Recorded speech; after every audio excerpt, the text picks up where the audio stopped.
Hey everybody, and welcome back to BK's Bullets. Today we're going to be talking about Y the Last Man, the TV show, episodes 1 through 3.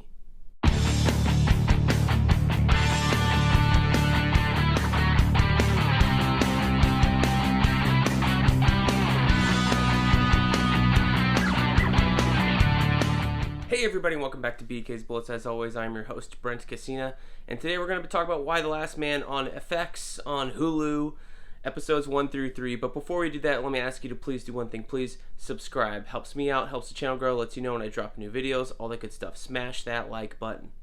So, Y the Last Man? Having read everything but reread everything so far but the last 2 volumes of Y the Last Man, I've read it all before, and I'm doing reviews on the channel, so they're going up all around this. I gotta say, I'm liking it so far, although it is like it's not slow per se. I said, I think it was like a volume 3 review I did last week or something, that I wanted it to move faster. You know, if we could get on with the story a little bit faster, make this like a 2-season or 3-season show, that'd be fine. But I am liking what I'm seeing with the pace and stuff, and I understand they're taking their time because the real reality of the trauma of this incident, this gender side or whatever they're calling it, mass casualty event, is really big.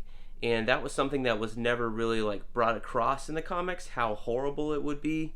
I think they were less focused on the horror aspect of it, of all the, like, everybody else all the men, me, you, being dead and left out for weeks on weeks, just rotting in the streets and stuff. Is really gross, and probably a health hazard. But I think the horror of that, of leaving the marginalized sex to run the world, I guess, would be very difficult and very traumatic. Women are capable of doing anything. My wife is building an empire with her business, but I think in general, it's safe to say that women around the world have been marginalized. There you go.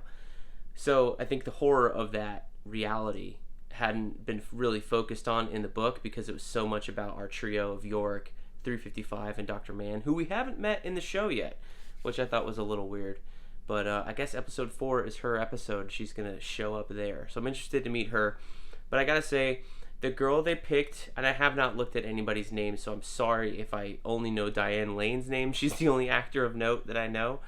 But the girl they picked to play 355, I think, is phenomenal. She's got this like inner rage in her, and like she's also scared at the same time.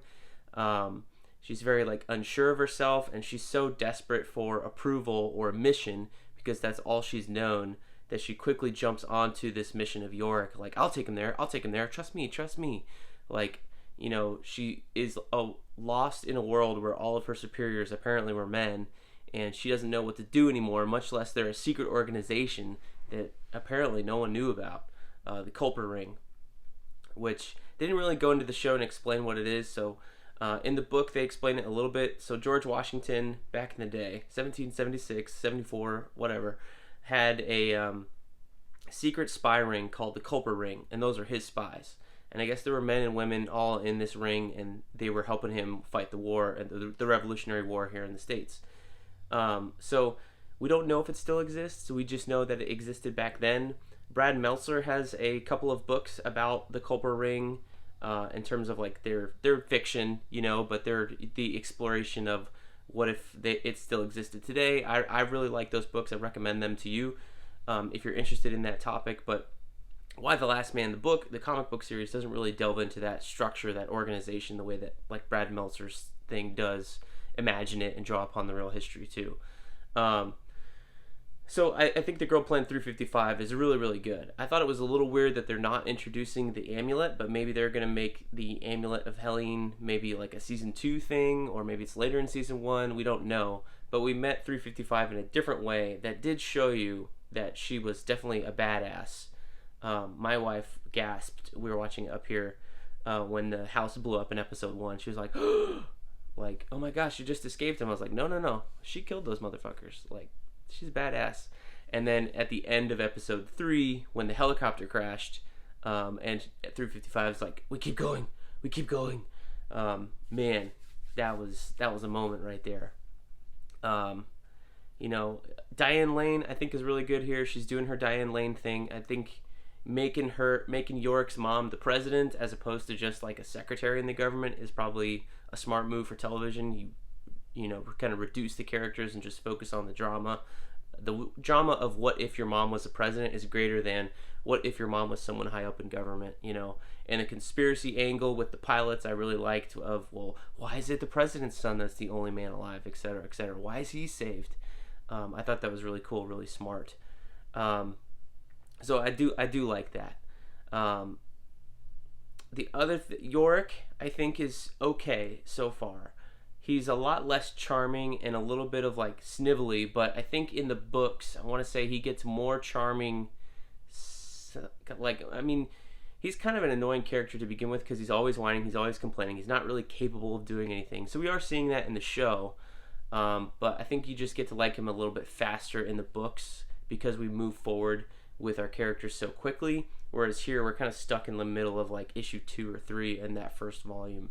So he's still this kind of whiny, sniveling man with no purpose kind of thing, and he's definitely doing that in the show, which is fine.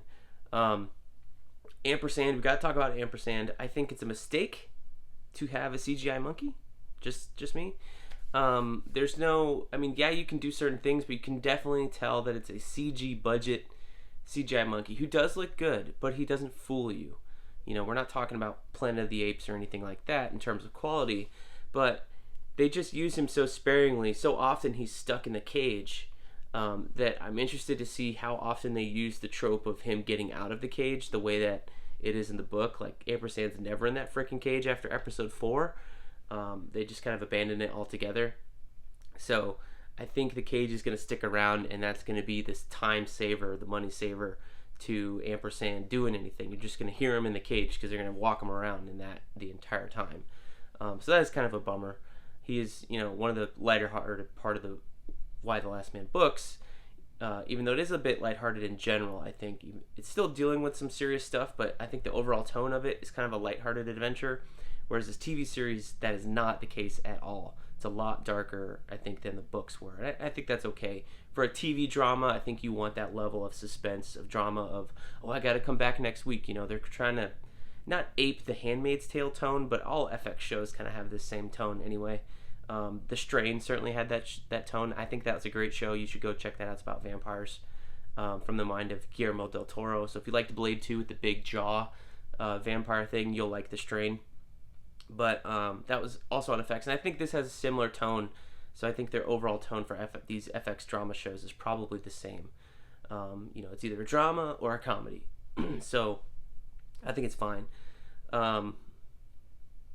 The Olivia Thirlby playing Hero, I think, is interesting. She's not quite at the Amazons yet. I guess we're going to see that transition, that brainwashing, as the season progresses, because that would be a really interesting thing to see, and that would probably make her turn on her buddy, who's I forget the character's name. We've only seen him, I think, twice in the show, but the actor's name is Elliot Fletcher, and I know his name because I've seen him on Shameless, a lot of seasons of Shameless. And he's a really good character. I like he's a really good actor. I like him very much. So to see him playing a trans man in Y the Last Man, introducing this thing that wasn't in the books, of this reality that if this happened today in 2021, you would have more visibility of trans people because that's where our culture is at now. So, you know, the line about have all the men died? It's just the ones with the Y chromosome is acknowledging that yes, there are other men out there, but they have just been, you know, they've transitioned into that. So I think that's an interesting angle. I wonder if we're going to see more of that. I hope it doesn't hinge on that all the way around, just because I think maybe you're losing the plot of the book per se to explore something new. But I'm fine with exploring it as long as it doesn't take over the main plot of the story. And I think the betrayal aspect of Hero having to betray her friend as she gets brainwashed into the Amazons, if that's the case, would be a really interesting angle for something, and give Hero something to do rather than, like in the book, she just shows up already brainwashed after like 2 months, having cut off one of her breasts to fit in with the Amazons, and it's just kind of there. So I think seeing that evolution, I think, is probably more interesting for a TV show, and it gives that actress Olivia Thirlby something to do. They made this hero character a lot more like scarred. I guess they gave her, you know, she's an alcoholic. She's, you know, cheating. She's not cheating. Her boyfriend's cheating on his wife with her, which makes that full of drama. So she's already a conflicted person. So maybe you're gonna see this evolution into being the Amazon part of it. Like, it's easier to be brainwashed if you're already hurt, damaged, whatever, you know, vulnerable, you would say. So I think that's an interesting thing to explore. But overall, I'm liking the show. I think it's on a good start. I'm certainly going to continue to watch this series.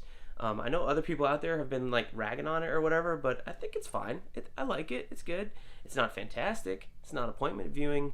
But I think it's on the level of, you know, the later seasons of Handmaid's Tale, even though, like, I didn't like this last season very much of Handmaid's Tale. Certainly the first couple seasons were very strong.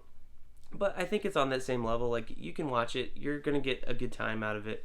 And certainly when we're still in the mystery phase of the series, I think it's going to be really, really good. So there you have it. My thoughts on Y the Last Man on FX on Hulu, episodes 1 through 3. Let me know what you guys thought of the show down below. We will see you guys next time in the Funny Pages.